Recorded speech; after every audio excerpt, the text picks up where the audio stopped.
Hello supiti ho. Dunia zong tusim sei thi dingai zion ama se penin pathin thang walam henlang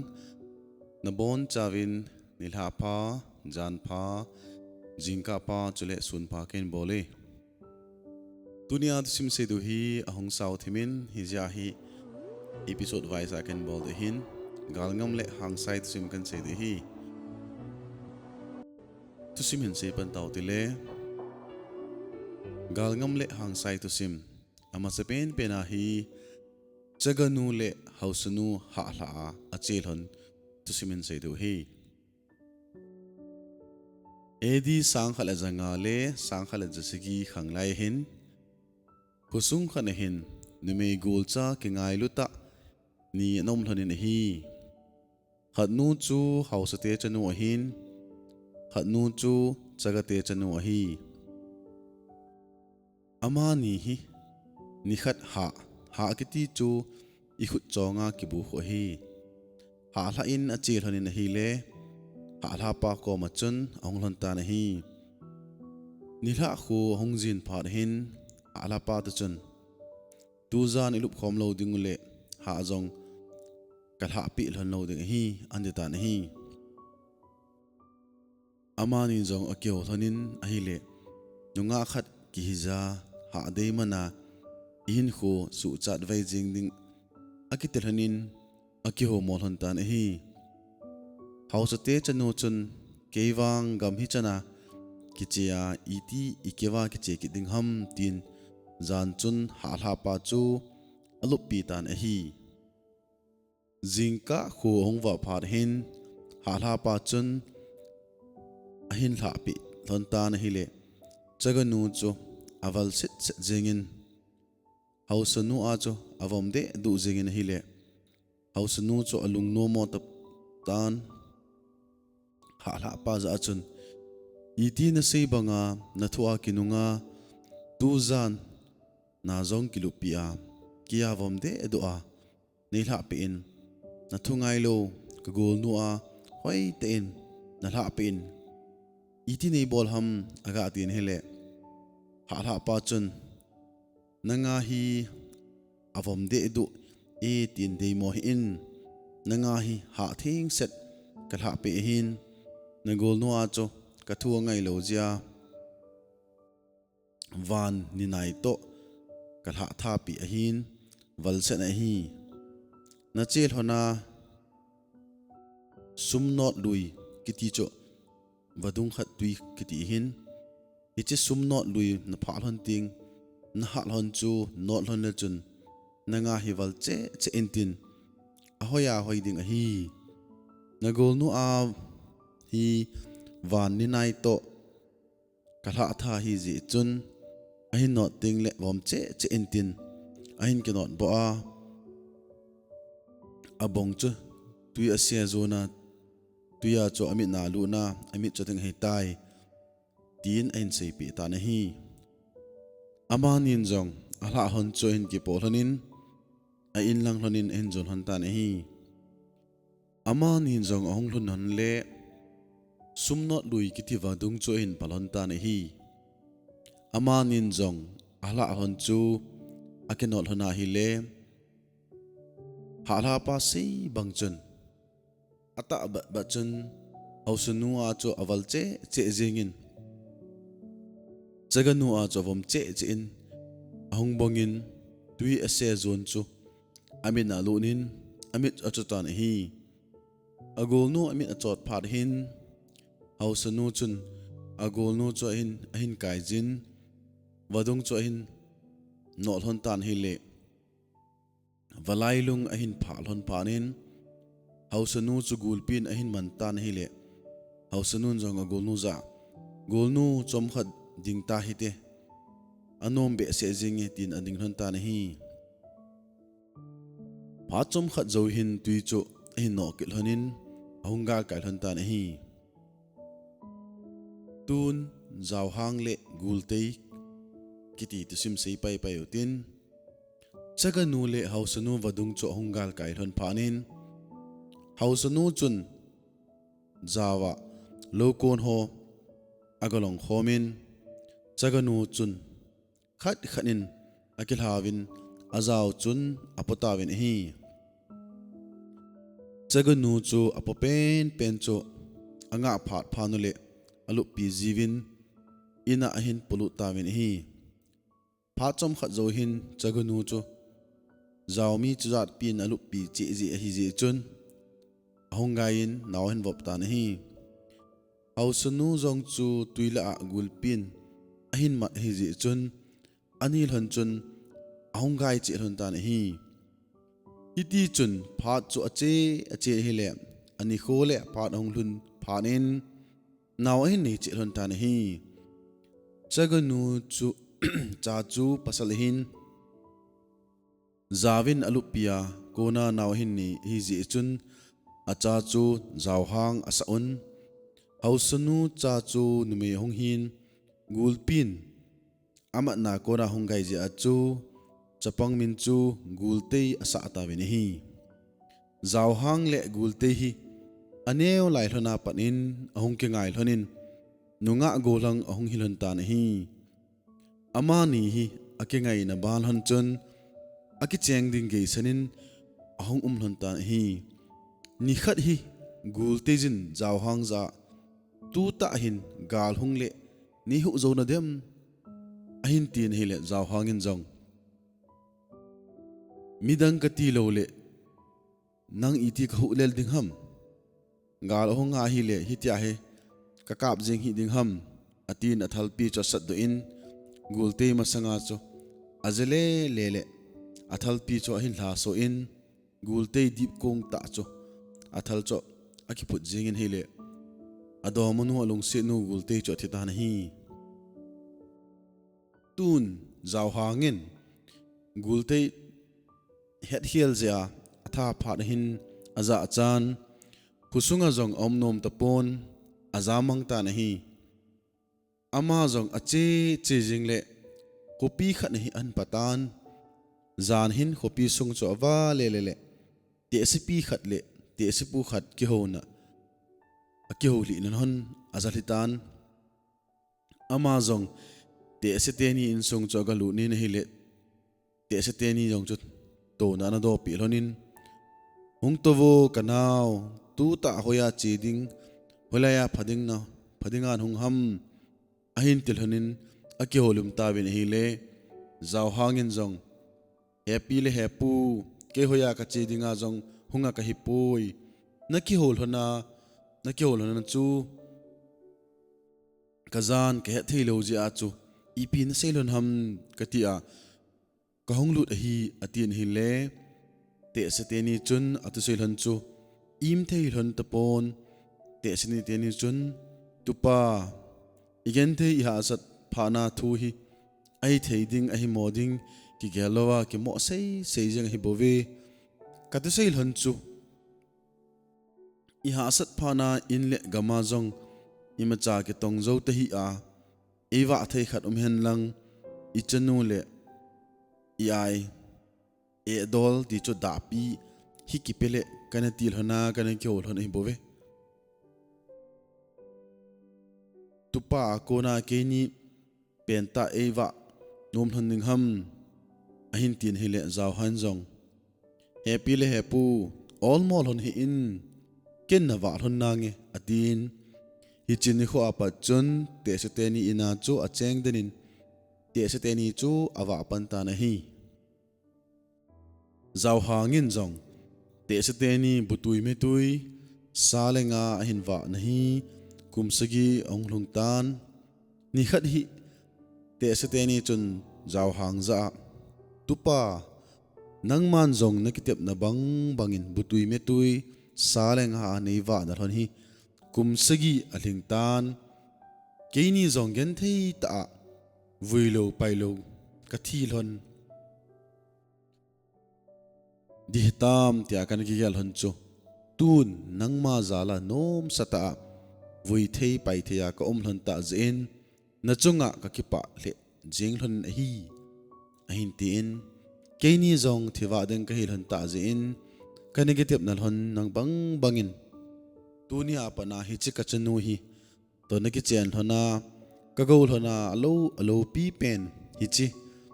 kai e dol kiti chu ada pi hi nangma denga kapi do ahitai ahin tiranin hi ahin ka seinom pen chu ka chanu hito hin khulum kia na gi chen hana na chanu na chapa tamta inei lang ni nu mi pa nong hil handing chuting le kathil hanjo ting le na in ki jot ding hitan na chi ting le hi chi da pi hi nang lembung na pha ting na chup ging lo hil ding a hi tin phat thei bo to gomin phat ta in athuga ta na hi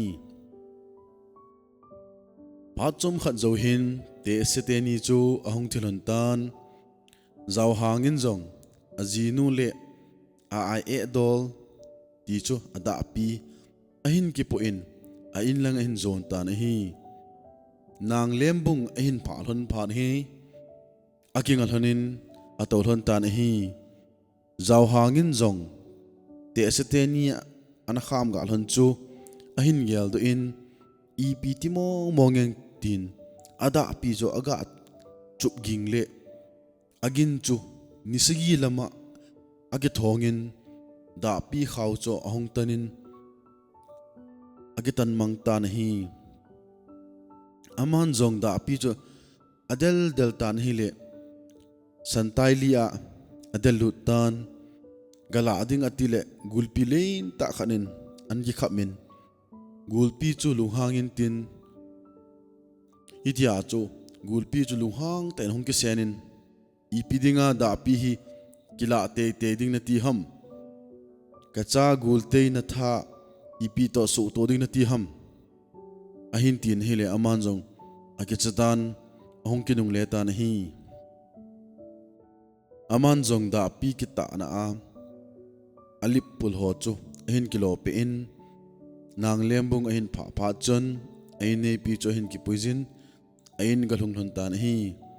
da pi lip ahin lo ho chu langbel akitin nidang ki thoi lai ya chu langbel khat hi da pi khat khana anala ova thilho kat na anane zowa ki thoi na mancha kho ta khana anane zo hi langbel hi pachona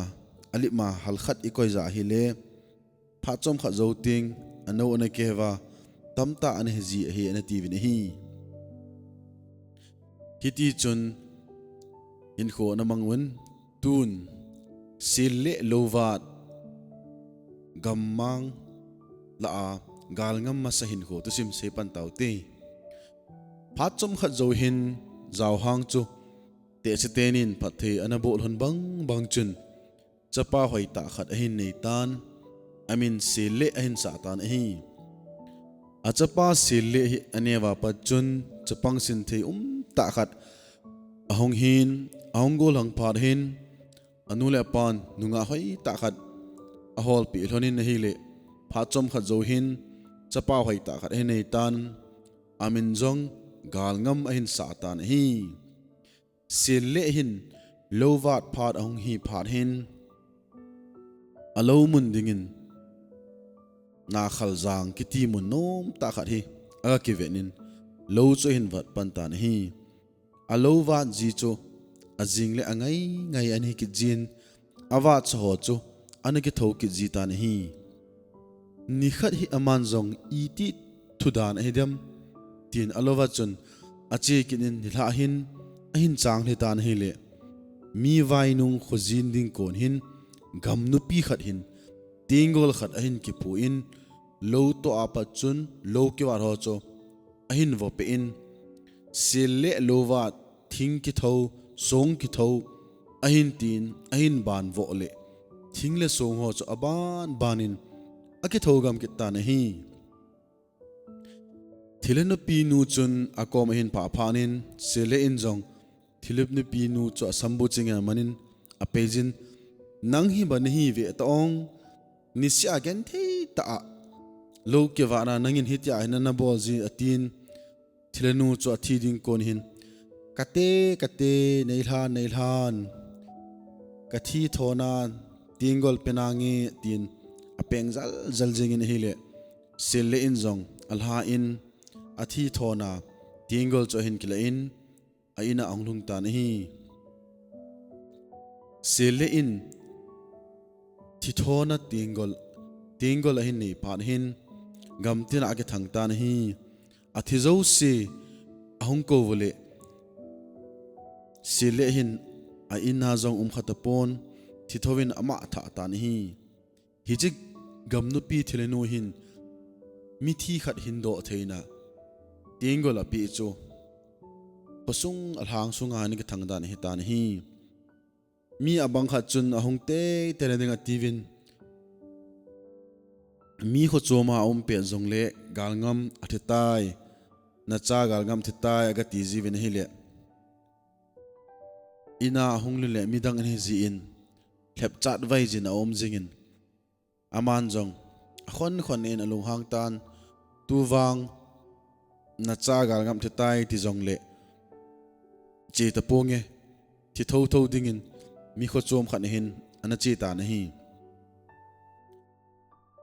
galngam pa sil le ache do lan ka hin achapa galngam chu ahong thi ta ba tan a in sung mi khu sung mi hon avel vela ga ko wangun e le mu hin ti atin ache ta pon hi mi akowa awal be se phanun aman jong itilom hiding ham ole kachapa galngam hi athe ta ba hiding ham atin ahonga hele achapa chu ana ui tan hi aman jong achapa chu ai be se jing chun atingola chun atolang avole alulang thokinin alulang avole atolang ke thowin achapa chu thasikhan te tin thizon lam to langa ana khelgi nti ta galngam thagau chu thanga anu le sanga anun ichu thilanun in lai la thonin ahong ki zot ta wen hi aman jong achapa chu amat jing le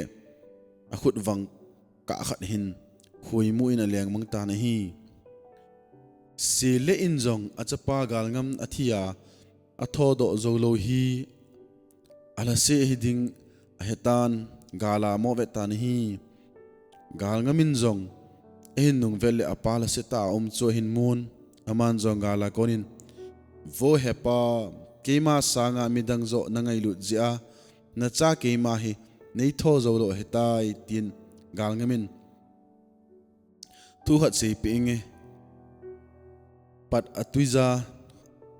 atuizin anake sotnin lang na lo vel khat ana lovin lang na chang vel ni anakya nin lang ahin tin hele silen jong achapan o cho vel vela jong aza ki ta lo hi di chun hi chi sanga pazo ehin se ki pit khat le tin achapa za chun hang kanau ipina se ham kaja thei poi avelin in sekinin aga tin hele galngamin jong apa cho akiza mo sa hi cho an hen alu hang pa za vo hepa katu sei na kiza mo sa le phai pat atuizin anake sotnin kati chu abo in anake sotan low vel khat anal hovin kati chu vel thum anake hlo in lang chang vel ni anake an kati chu vel khat anake tan hi na chapa galngam ke ma hi ne ngai lut mong le tu a chan hin kiting le galngam ma na hin sa ki le chun ke sangen hung chinging ting hungmin thang ding hi atin apa chalhanin aung khian thonin hiti chun thizon lam to chun galngam le sile chu hlas se te hung khian hon ta ni hi sile en jong mi thilong pumin mit lilung pumin ain lang hin ki jot ki ta ni hi tun galngam anina chana hong pin dol tusim se ke tauti hichi tusima hin thono te nu cha jong azawin pat te chan tusima ngai ke tauti le sile in jong achapa galngam atula na bangin phat chom kha zo hin chapa hin ni kinin galngam asa ke ta na hi galngam hi anewa panin chingjong achingin chapang lip ta khat ong hi in hi ni khat hi galngam hin leithang aga lungin hi le jingka agavet sile minan ki su jingjin apaza hepa kathangkam jingka sin minan ki su jingin ka hom kha hi be jingi atin hi le apanjong pasal gamlengin jingpi jingwal ila hi dingham atin hi le amanjong jingka khani mat takin athowin athalpi akiko in alei thang hlun chu agave kitan hi itia cho agave nai le jingka sia thonot te nu cha thonot kiti hi thilate tin hin thonot te nu cha hin aniki vet jirhon hi aga chele thonot chu song pi chung khan hin an towin anu chu thang ve ana chi a hi galngamin jong alivethei sunga alivethei kiti hi thalchang koina bom hu kiti ni he o alivethei sunga thalchang khat asat do in chapang thonot chu atohoma athillunin akama sat do in akama athillunin itia cha vera bol kele chapang thonot chu thita hi galngamin jong thonot chu songpi chunga chun ato bang chun athe in songpi chunga chun to sa kenin ama thing chung khan hin akal do in gu thimin aveli tan hi phachum khat zo hin thonot nu chu leithanga hin sut ju cha ho chu abo bo in hin khain thonot kom hin pha phanin thonot zo a thonot cha chu ahin tin ju cha ho chu ahin vet chen hele anathi hi ta zia chu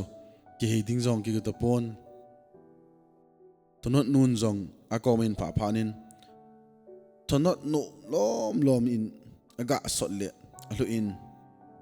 aman jong aga bela ti san hitan aman jong kamin ka cheng hi ti hin lan queen na sa aga na ne mo a koi hanung lu na ne mo ham atin akap jingin hele thingchunga to galngam chu anui zabe se jingin aung nui le thonot chun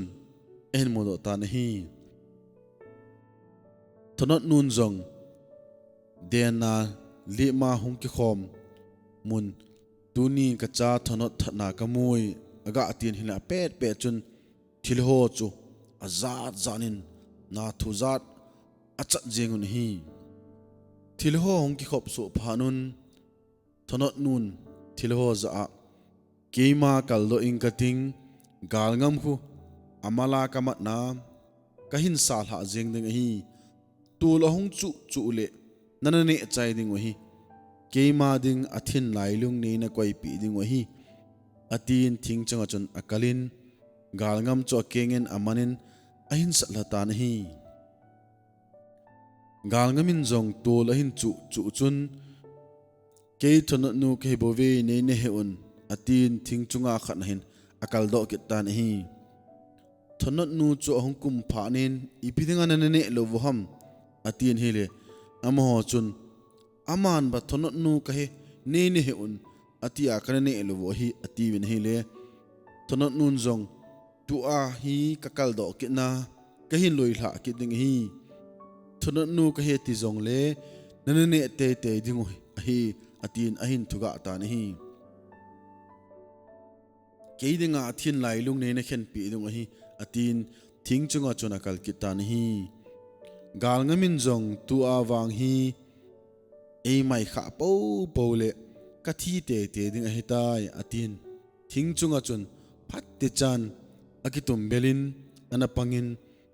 thonot nun ahin mai pha ding kon hin ha lo a hin thole thonot nu cha hlamang tan tu la pha nin thonot nu ka hi ati wangin ane chai jun galngam ding achun athin lailu ane khen piun achi mangam ta vin hi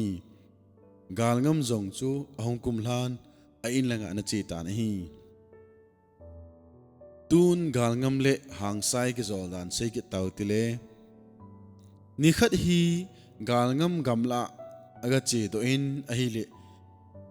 galahin hangsai aga amun aman jong vo muna ka sai ngam lo gala ka sai ngam hangsai aga tin hi le hangsai jong vo muna kangam lo gala kangam galngam ahin tikin hi chu phan in hangsai jin jong kate gol pam imin koi seilo helin iki heto e dunia pana iki zol pa ding hitai akitil honin hichini khwa ke pa chun galngam le hangsai hi kingai luta hungkiwa pan hona hungkiloi pan hon an hitai tun punung chan le panung chan athol hon ni khat hi gamla awa lelel hon le nang bo phala ta khat asudol honin hang saijin jong kazol galngam hichinang bo la hi pile pun nun chan pa nun chan thona lo dingin apa mai he jinge ahin tin galngamin jong kazol thotimin atin ahile gangsai hangsai jong cho kazol neki chege ni nati atin galngamin jong kichahi be ingkati hin bolin atin hangsai jin punun chan panun chan chu athod dingle azol pa cho ki cha te ding chu ahen hangsai jong galngam chu sungpi chung khan hin atau sin chal e tum khat hi ki choi sin kazol ni hin ki cha na hi le hi chia hin sable chun haijing kati atin hangsai chun atin aha ahin jido in humpi hung su in nang la chu ahin len khumin hidi chun alen le jing le galngam chu ki chebe se jingin akithin thin le chal e choi chu ahin thin lan a hi le hangsai chum hi mung ki so ki tan hi gamla a chu achi che ket hon le na billa khat apakit honin tan galngamin jong kazol hangsai hilai mun pi hi punun chan panun chan thon loading apa mai le jingi ahin tin hele hangsai jong kazol hin tho timin ahin tin hele galngamin jong mi se ngai chun cho kazol neki chage ni nate aga tin hele hangsai jin jong kazol ki chahi be ingkati hin tho timin atin hele galngamin jong akoma chun na chang phunglein ta khat aga aban tanin hangsai chu na chang kul chunga chun ato sa in mehol khat he ki choi se in kazol ni hin ki cha le na ki choi mehol chu ni hin sep jingin atin acham kol chu asad do in ein puma chun apamin asein akitomin na chang ho chu thuleng thulungin asat lu jingin hele hangsai jong chung kui ki chan malain anui zabe se anui nui le galngam jong ong luhangin azol pa to na chang kul chu ein ban tan tan hele hangsai ahung thlamangin ahung luhangin ahin ngi tan hi galngam jong alungdon manin athal chang chu thumve sat doin thumve khumlut kinin hichin anu ka ginna hichi ka pa ka ginna khat asat do kinin hichin nang ka ginna atin hangsai yong chu alung han ong pakinin lungmong ten ahung ki hop kel han tan hi tun galngam le hangsai jin molmong me akela tel han isei ki tau te le ni khat hi galngam le hangsai gam lata achil han le gam ahin le zol han tapon guzu to dap ahin san han tan hi galngamin jong molmong langa chu ga vet le a si khat aphale le in hangsai za kazol hangsai adap thim le jengin me ki ti ding la me om tapon mul chunga khun me awmin gakila ter hiti nangin galamasan atin asol tan hi hangsai jong hlo ong ki so in humpi ong ki so in alhai tan hi hangsai jin jong mul khat a khelle a si chu angai ngai jin mul chung khat hen akim kitlin mole lang izat a khel wangin om na ngai za om phanin ama jong ong ki le ki tan hi hangsai mele lo wa ong ki le ki phanin galngamin jong iti pasal mele lo wa nong ki le ham kin galana nge atin mele ding chona che tan hi Hangsai jin zong ke hum pi ki za molel hang hizat ga ki khela ga kila zolo aman itigala em atin galngam nung chu gu uthimina ga zuita nahi galngam zong mol pang khat hin mei tu chu aga got kaijin agolonga hin ki halna in ahung tan Hangsai jong galngam thilbolo se mu so panin gu uthimin ahung thlai kenin again and ding hun chu khoya palo bang bangen om kitan hi Hangsai jin zong galngamin agolonga mei khulut luna dum ahin chema kilit sa ta hung chu gala aga amutan akom hin pha phanin a khet mo sen kazol mein hin la hinam ga tin hile galngamin jong pasal meila itiba mo a ikiwa kyongning ham atin agolonga konchun mei akitil hanin mei cha ol han tan hi mei ol han penin Hangsai jong gol pa ko ma kazol na meila thonge atin teni aga agot to zap le atin hin ki got thello be min galngam hi thu thim la thim a hi lo wangin mihim khela he na le chi na nei jin Hangsai hi tok ki hop thia hi bo bin hi Hangsai hi le no phale hom pi tho so thei hi chi chung vuma chu tu thim la thim doi thim hin ama dinga hi le sit chunga pima alel dingum be se lo hi tun galngam le Hangsai ama habeza sa ke tha te lan in sei ke taute ni khat hi galngam le Hangsai hi ake hol hanin sa ama habezin ke tha te hi te akiti hanin gamla azon hon ta hi ama ni jong ache che hon le ding kot khat hi apal hon ta hi galgamin Hangsai za kazol hilaya sakot aphan keima na panging kating nangin sag gahoi masa nang atin Hangsai cho sahoi ding chuna che ta hi gamla lang apha pha chun Hangsai chu hum pi hlong ki so tan saho cho adel kolle satam ta in hoi do tan galngamin jong sa hung do masa hlem chu athal pi chun anakap li thu in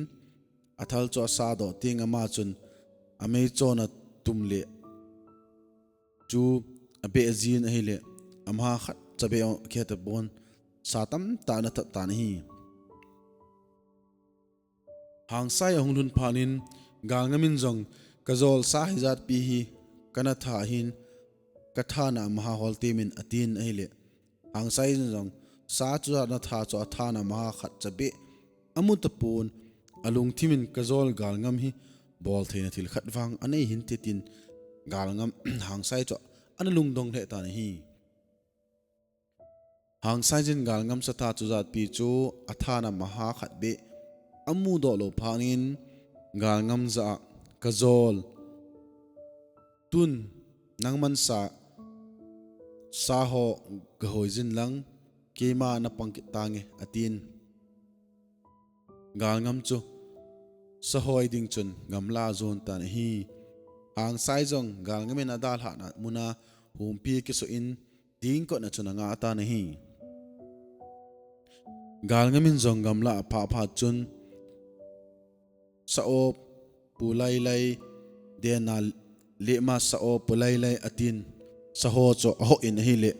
ahin no ta ne satam ta chu ahin no do ta ni hi Hangsai nang sa huma se hlem chu atin aha athon satam ta na ta ni hi azol pa galngam mahung hlun phanin Hangsai junang galngam za kazol kasatha ho chu ama omam ve temin ahin tinile galngamin sa ho cha aven hilaina sina hilaina pena atin sathana maho pi cho aban simin hile Hangsai cho hung nu hange hi hung luhan panan hin ni tan hile galngam jong olmo levin aliva thei sunga thalchang ho cho thumain chat do in thumvei khum kinin ichihi nanu ka ginna ichihi na pa ka ginna ichihi athum chani nang ka ginna ahin tin hele Hangsai chu alung ongdam kitnin akivop ngai lan chu ahong kiwam kitlan tan hi Hangsai jin zong galngam za kazol isatha hi atam waljing tan iti ipo ding ham ipo na thei ding khat hi ngai to tan ahin tin hele galngamin zong nang alemin pal bom le ta khar hi agasan galngamin pal bom aga sa chu hangsai mo phanin kazol hichi pi ipiding na ti ham atin hele galngamin zong kazol sapo na ding ka ti chu chu ahin tin hele hangsai kazol ga paimango ka kichabe se jinge ichikel hin gubong nyau cha ni hin tanin atile galngamin kazol ipidinga ong atile hangsai jin jong kazol sapo na ding ka ti cho gobong chu hin tan po povin atin ken akhum je ke henai atin hile galngamin jong agobong atan pum pum cho ahin choin kazol hangsai hi thu aher hinte sa khozat pi khu gobong nia khum ninga ti khu tin alung dong the jing tan hi aman jong atu het chu kihil do sa te ding angotan galngamin jong gobong neu chani ahin tanin ahung le lampia chun hichang pabip khat ahin mun aman jong ahin kiloin hong tan hi galngamin hichang ahin lo ho chu hangsai jan mu phanin kazol hichipi ipiding na ti ham hichopi hi ke e bo cho hichipi hi na dei le ka khowa hungla chun atama atam thingphunga jong ke hi atin hi le galngamin jong kazol achuti le na khowa chu khat ve hipwa khongte te ding cho andita na hi hangsai jan jong galngam za kazol ka khowa chun hungle kosung na hunglut masanga khomola me khu na hin tu hu te ding hi chule thosi vai bong thei khat hoiwa thei khat chule hoingal thei khat na hin po te ding hi atin hi le galngamin jong kazol na sei bang hin in bol nange na sei ho chang hin pong kating na khowa cho hipwa khong te ding hi atin akyolam kyolim han pum chun hangsai jin jong gobong neu cha cho achuna asatla lonin chuzat pi vum the tu a silhon sa ho chu tua khumlu nin adimbip seven hi chuzovin thang khana na thelke zo si chu doi thuin ala khomin thibong te ni cha sin tan galngamin jong hangsai thilbol chu aven ahi le kidang asale jeng hi hitia hi galngam jong hangsai thilbol theina doi thu ho thu le la he no hi he nom ze in hangsai jin galngam doi thu ahil hin se ki du hitai galngam le hangsai jin jong sa chuzat vum the thua kisjing chu pu tho lon le pu zo lon lo ding hi chun chuzat pi chu hangsai jin thua gobong nia khum lon chu gobong khat cho sakhawa hin ke lonin ein lama honglon tan hi galngam jong chun hangsai thu het he nom le jing tan hi atu het nom ji chun lampi hin aga ke se lu hlem sa in asa thei ho cho bolatan galngamin jong hangsai za o kazol ka ki sep lun ka sa do se ka ki bo tai nei khum pi kinin atin hele hangsai jin jong a khum pi kinin kazol phate chan chitan atin hong kit hon le galngam chu ahong ki sep lukinin asa thei cho hin bol haketan a hi le hangsai jin jong kazol naki se lu hi ponte ka thu hi het ding na ti bo min ti atin a hi le galngamin jong kazol hiti chan zola gola ki ngai lu ta ki uma na tu het jong hi ni hi la ka het jong na ipi asin na ding ham apat mo na ding ham atin hangsai jin jong atu het ho chu ahilin sa ki bo ho chu galngam akhum sa le ake khat akhum le gobong chu adim tan hangsai jin jong thu chu ahil phakin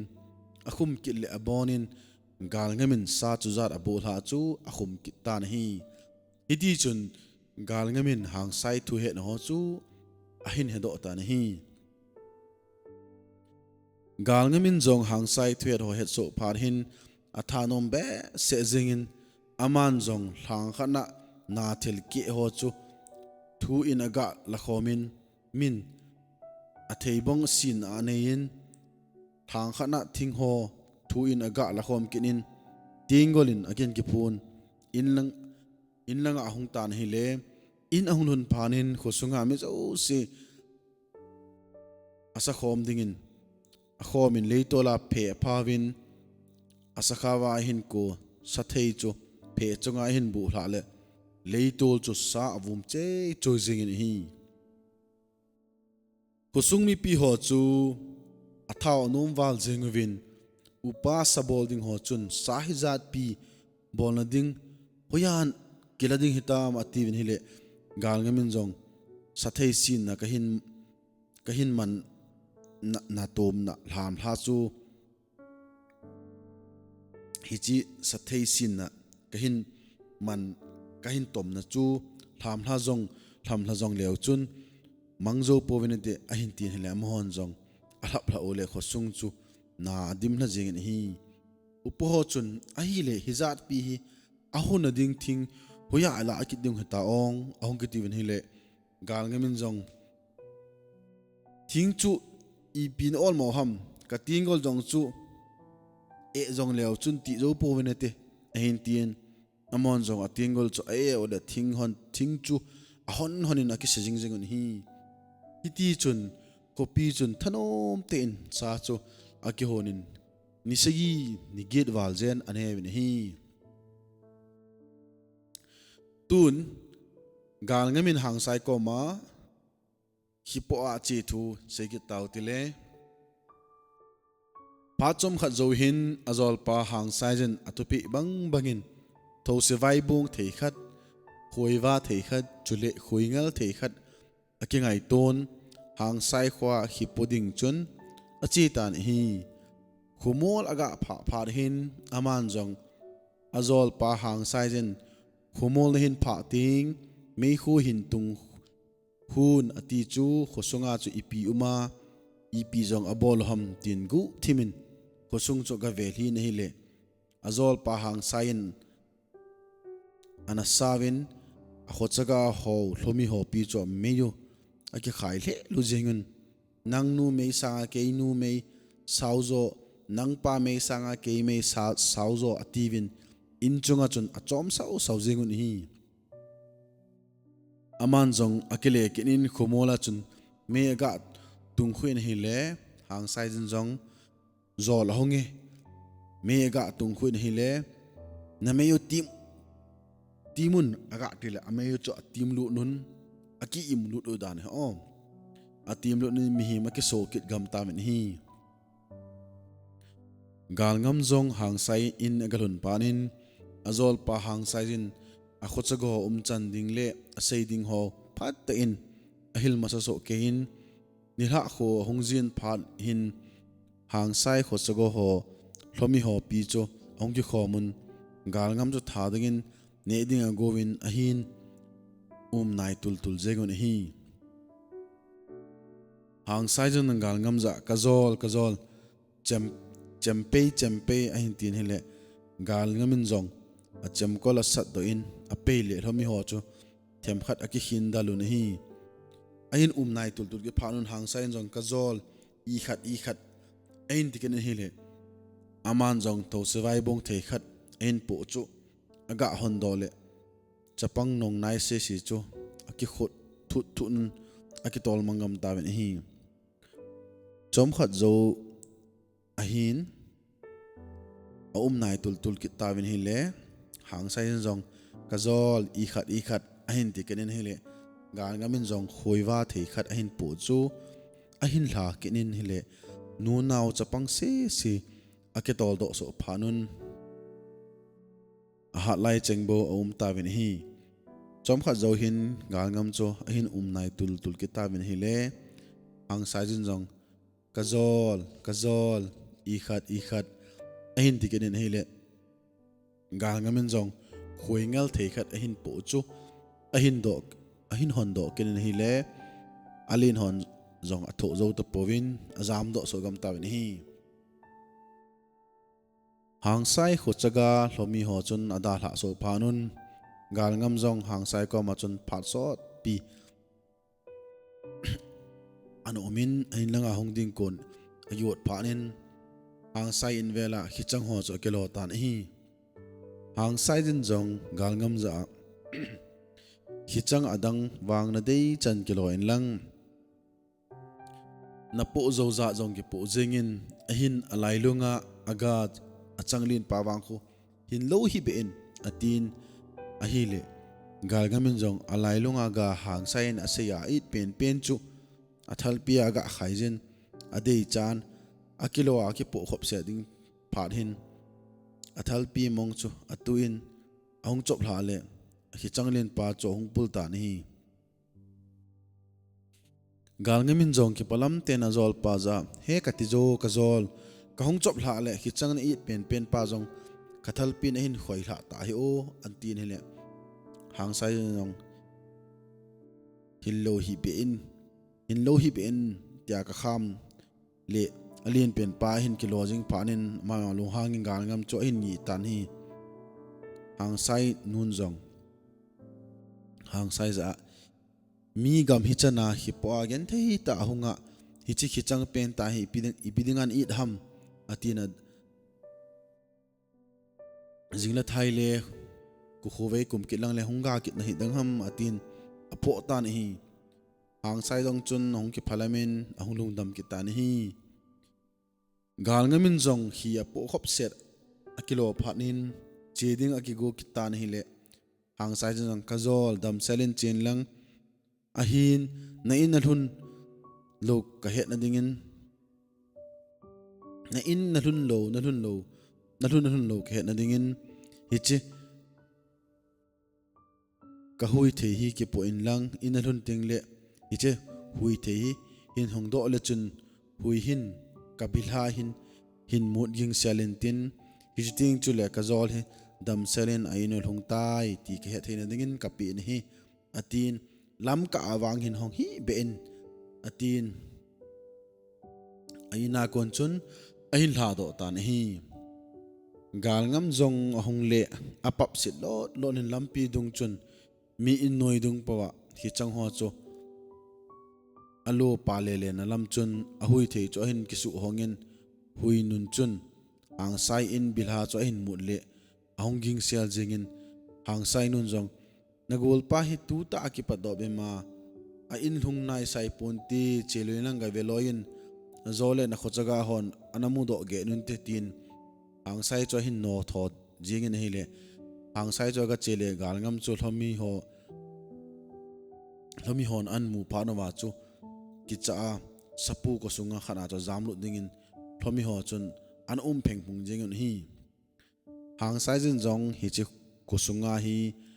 lutna ahi le hoiza e hon ilai do ding ham ativin hlomi ho chu sapu ko sunga chu akil hal chat ju jingin aso pen chun akhubu katham kha e ativin hangsai jin jong chuti hile pai in langa chevin lang sil khaw ga lawin lang sun leo hen lai do joding hinam ahi lo ding ke tan te atin amaho sil khaw la chi ka chun azol pa ju to kyo honin hangsai jan zol pa za kazol sil khaw cho hin choi ting ole khawa chon hin sut ding o hin nangwan sil khaw cho hin sut du chanwa nazil jil ding ahi keman lai lo ding ka hin sei ding ahin amhon lai te ding ahin tiule keman amho za chun silili niki cha novem chompalala niki cha novem tia ka hin do ki ding hin amhon ka ki chawe ti pen chu nin sian hong chop zo ding de hi atin galngam chu ana tu sa tan hi nong chop do ting leken jong henu hepa ka ti azat na ve ta ka zam ting amho jong hung zam gam ding o hitai ka zam do so ting ole nang na ina na che tan tin phat ta in aki ho masalon tan hi mi pi ho chu ong thun pa nun sil khawa hin sutnule galngamin zong sil khaw cho azil jel jingin a khaw cho alhum gejin ain sun tawin hile hangsai jin sil khaw hi chan pi na sunwa lu te te jing pi cho oya ilai do zo ding ham atin hile amo chon lai te te ding agovin hangsai jin ai le pai kin thu khat dong kati si silili na ki chat novem hilo le chom palala na ki chat novem atin hile amo chon si silili cho kisi thu tan tin chom palala wang cho ki cha hi ding ham ahin ti min hile sapu ko sunga azol pa chon chom palala ahin ti hong chop ding le hangsai nong henu hepa atin azam jengin khochaga hose siang anung adelun azam che gam tawin hi mi pi azam na wa cho te sipi khat hi apal hovin anathi do ana thi cho do pion hi le ana thi cho ke khat hin ain ki don mi pi hol ahin pha nun nang hol na zam gam tawin ken athi ka hin ki do me atin hi le thomi ho chun hoyam happy ativin te sipi na thi cho atep so ke le atep chai pe ni hi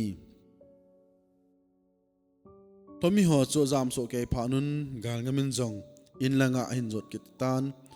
a kho in pa ding ko nu hin tui khu khat omin tui khu cho achunga chun nunga khat an omin galngamin jong nunga nu za chun lum hitin ka hi pu pinange atin hin nunga nu chun kanom he ke ka pa jong hipona chi nai ahin tin hele galngam chu alung thimin ole kachanu hi hiding baham atin ahong hon le ainawa chun takanin lulhon tan hi in alhun hon pa chun achanu chun tui khu a apan lu piding azola nu ka mas seido ding agon anuza heno tunia ong kapan tui khu a ahin tin hele galngamin jong tui khu a achanu lu piding azol cho hin sei do ding cho hetan achanun chu mumaga mom sa le aseila to pon hi achanu chun apan azol asei do dinga izat ve ki wot wangen apan mumaga mom sa zile asei do thei te ben hi galngam apa to thua ke ten hon sei ki taw ti le galngam hin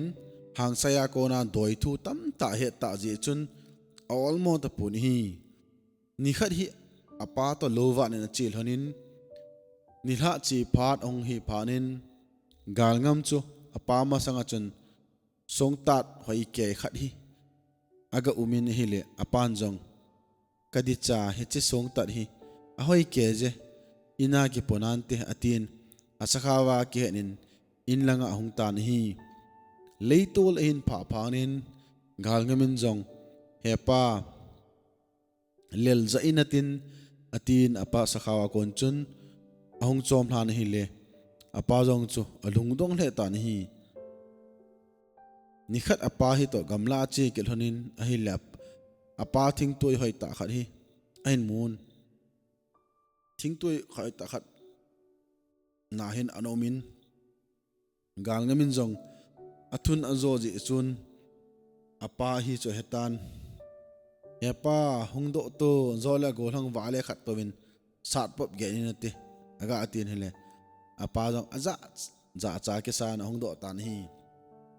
ni khat hi apa to lova chi kelhonin a hi le ni tha vai hong lon panin galngam cho lampa ma hin thing toi hoi kai chakhat hin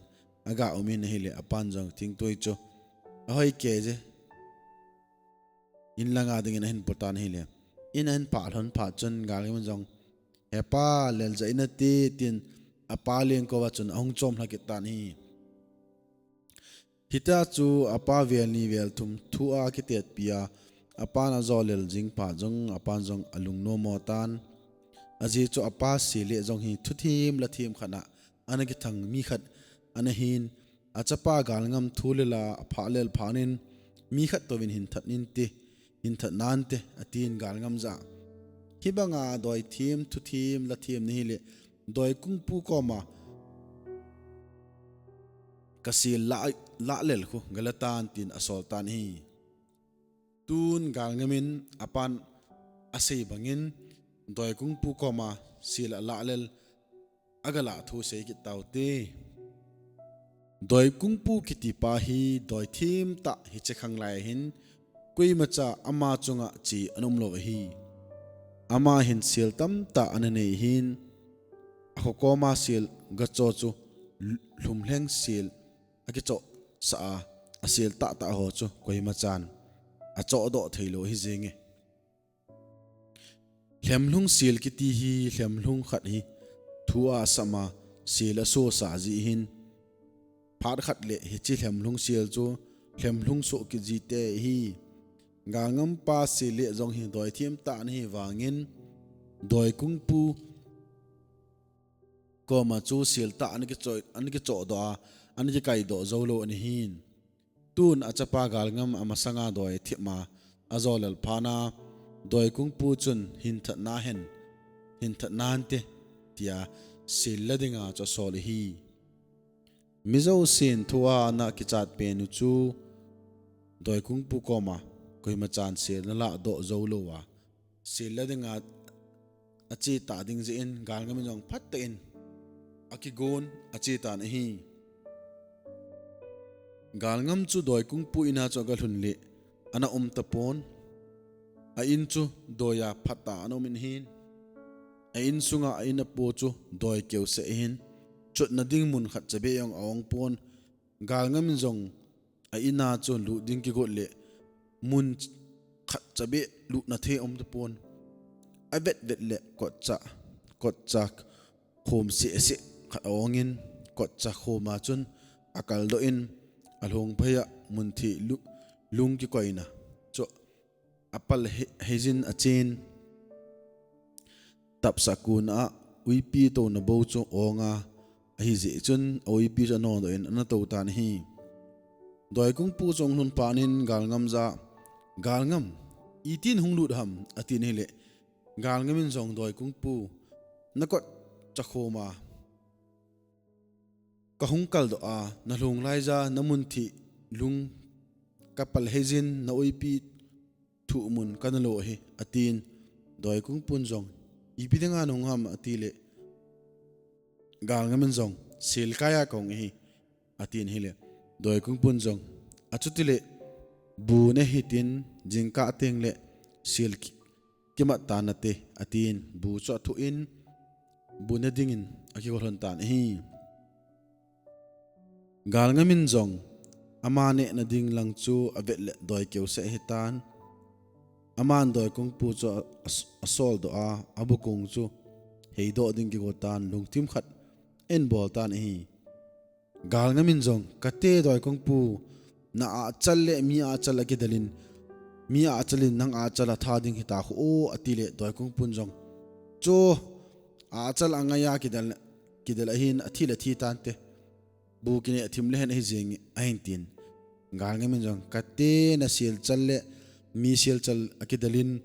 mi sil chalin nangma sil chal atha ki ding hita khu an dikin le doi kung pun cho sil chal angaya kidal atin achi do ki tapon hi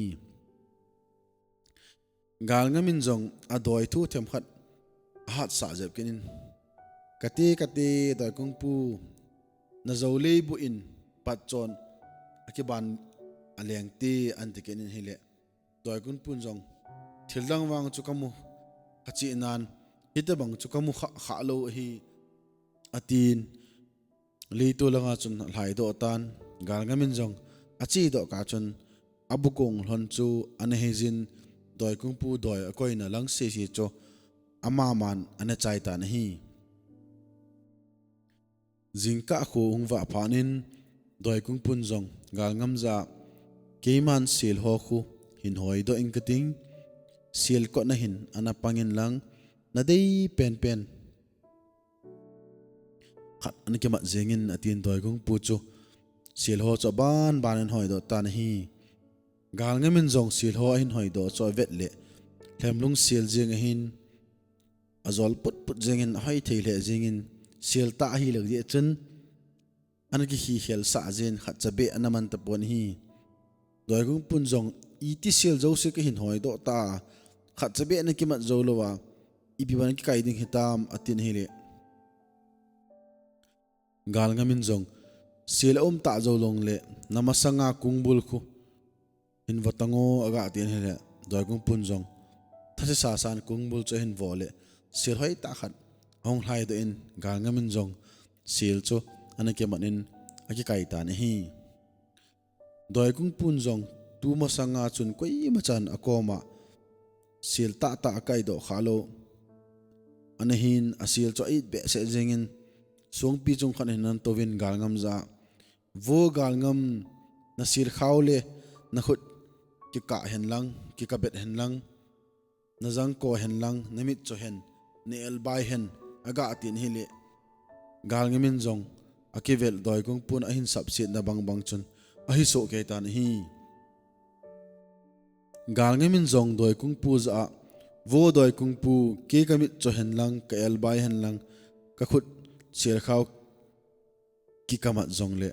ka selin ekai ka jintin in ka thun ting ka pan ei happy nante nang zong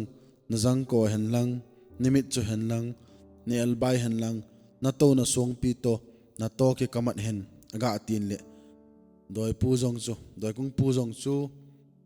atiki vet le galngamin ahin subset na mang chun ahitan aman zong agel gele ata ben galngam hi apana happy dinga umhin ke ko ne happy ding ham atin alung dong tan galngam za vo galngam na khut le na sakhaw ke kabet pahen lang na jang ko na mit cho ne albai pahen lang dam selin chen lang dam selin nen galhung tan atin hile galngam zong cho akivel abonin apaso ke tan hi galngam zong doi kung pu za vo doi kung pu nang zong na jang ko nimit cho ne albai pahen lang ahin nakipat do ting na to na song pi chonga chun na to phe them khat dal han ahin tin hele doi kung pu chu akivel apaso ke tan galngamin na agaw sap na bang chun akipat do le song pi chunga cho atophe them khat adal han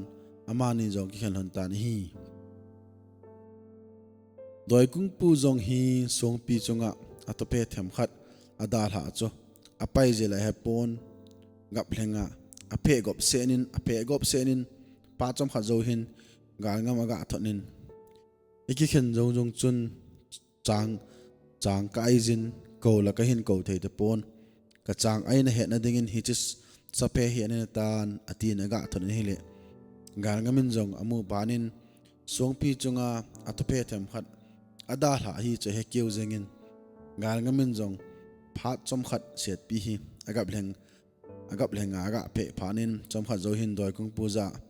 ken jong sil khat chang kai jin ichi sape hi an ke honin lang tin aga thot tan hi le doi kung pun jong min ki pa na zala hin thot hetin atophe an le thot cho ki honin anen hi le ama sama ma ki ne je chun doi kung pu ja thitan hi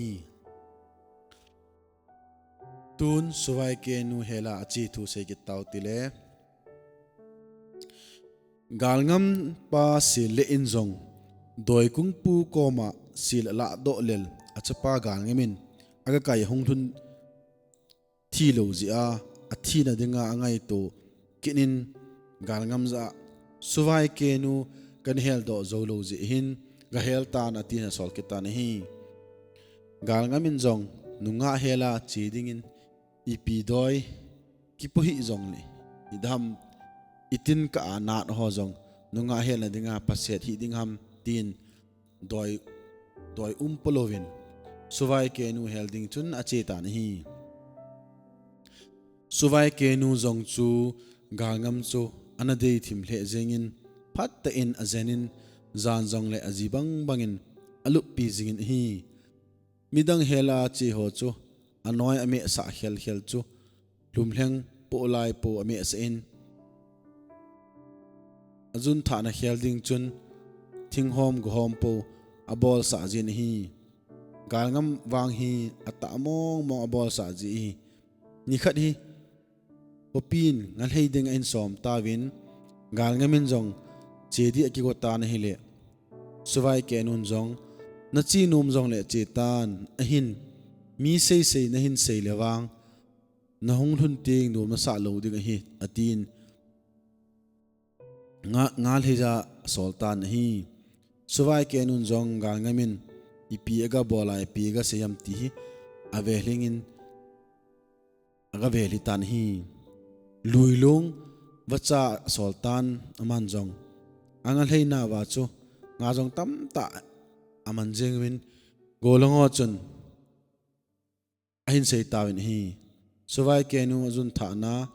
kabola suwai kenu anoi kamea anoi silki ativin lilaya cho chop lu jiule ngalin ta aman jiwin hi galngamin jong athang setan amhon jong golongo sei bang chun asajin lilaya chop lu nile ngalin ta khat hin man do in galngamin mi sei ya asaya lilaya chop lu na ngalin ta hin mat pha chun aver hidinga chi luilong chu apeng za jeng in hi luilong jong in langa chun leng mangkitan suwain kenu kama chun galgamin pi sem tin adong tan hi luilong in jong happy galgamin jong mi ho sei bangin azun thana kabolin suwai kenu anoi kamein anoi silki he tin lilaya chop lu nga lin ta khat hin man doi atin hile siwai kenu cha lung hang tan adang ho chu alhem ki bol sa hin asai no nom sei ta binti galngam hi ata be ki bol sa ahun hun phalle eina mai khatan te atin hi galngam ahung vailun phanin siwai kenun jong anga hin po chu tui tan hon pe in ane ewa sa phanin apei ki khap sen doijina bolin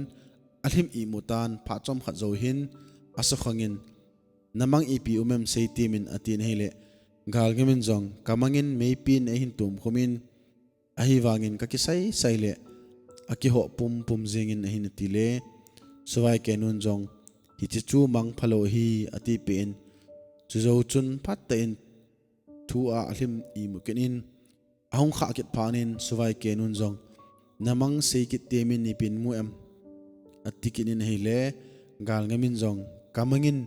meibolin ahin jin khumin kinin kakisai saile kakisai ho zo ta hi be antin hele suwai kenun jong hi chi mang pha he tin chu zo chun ai mut sa kenin galngam chu ai mut ngoi di phanin suwai kenun jong aphe ki khap sa na chu alu hin ki khap ki hin la do tan doblin ta khat ni lan galngam chu asin to khumin dop te ni chu abe to khumle dop te ni chu song pi so in galngam chu la do thailo hil ding le athiden ding in song pi songa chu na koi tan hi galngam chu hong kha le athim le lu jengin atham na lang song pi hi phanin aman jong alung dong le jeng tan akigel gel le suwai kenun ngalheja cheding ko na mi sei nen sei lo ding hi tia avai tha na ho mi sei se ya azun tha na ka bola suwai kenu noi ka me silki ati chu alhan pi ai ta he bol hinte atin alung don alung khamanin adoi bomla ake po pon atin ka adoi na kham asi khomin doila doi tu asan song pi cho in chuple abu chun thon la kham ahin ki chup hom pe min mi pi ho chun galngam langa pangloi omun suwai kenu langa pangloi omun am ho langa pang mi khat ko ma chun ka in nei pin ka doi bom chu hin po hen lang hung lai jeng hen tin thu ga to tan hi galngam langa pang ho chun ni sen bulme tuita ten ahon pi on aga tha pi jivin hi galngam in nei pin jong thu sa pha chun galngam doi umle akaw bel cho hen po na chi tan hi ama jong ache le suwai kenu langa pang ho jin kati galngam so na thita ipin hung bol ham ativin Galngam langa pangho loijen chiloi loijen injole na thige ninte adike nun iti chun abangin athita ya tiwin abangin chiloi loi na tiule galngam ine pi jong cho asu na ding hethei da pon aman jong lungdon manin adoi umle kaw bel chu tui khang rin vadung alho sa in lang ong kele tan hi doi umle kaw bel chun kan zonge galngam doi kan zonge atil honin la cho asasu lonin hele tui tolanga chun kopi khanin nga na le jun amo chun galngam doi umle kawbel cho manun ado chu kopi sunga mit cho el bai ho chu ase khomun doi chu avo ke sa ole amit cho el bai ho cha bonin aphaven damgam tai hichi galngam doi chu vadung lilunga hung lun so acho la in sai ke tin ichi doi sunga galngam doi sunga hin thim thu dim set kiti la in san he anati wen hi galngam jong chu angailu amalanga panghon alung set manwa bulime tha pe ole aman jong ne le azun e in achup tan hiti chon maung gen thei te in suwai ke nun anagaw sa bangchun galngam jong chu hichini kho chun a hai thei te pon ama jong chu anathi tan hi thusim hi chan gia ina ngai pe zo se so pi te loile pai ule naw na bon chawen na chung chen ke pa in aban ti la thusim ngei ta go lu chimin se ki do hin aban ti jong le ki moto ke tau ti aban ti ki mu ki to thein divin lung se te in subscribe ne na bol pe divin ne hengawa ka hin ti mu ve ka ki pai le